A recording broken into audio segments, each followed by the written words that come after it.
Idlamlenze onguKhuzani Mpongose-ke seliqondise isimo ngendlela emnandi ekhombisa ukukhula ey'nkundleni zokuxhumana.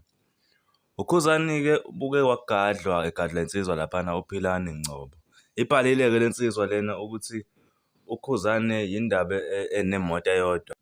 UKhuzani akaze kumkhathaze nakancane okubhalwe le nsizwa ey'nkundleni zokuxhumana futhi akumthathanga sikhathi nje ukuthi aphendule.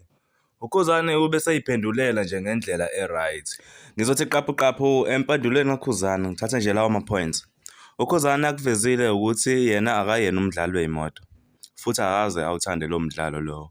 Akubaluleke kakhulu ukuthi usakhanda umuzi kababa wakhe njengoba ubiya njengamanje. Imoto ngabe uyayithenga wakuveza nanokuthi yena uyihambela ngomanqozi umela i-all in one. Akanasikhathi nje ney'moto nje ukuthi walokhu ishintshana ney'moto.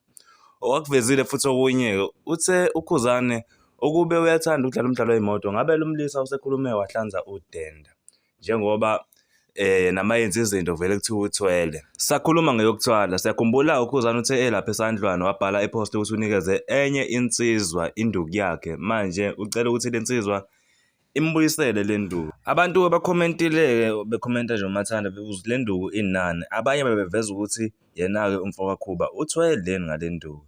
Abanye bekusho nje bengakukhekelezi lokho ukuthi uthwele.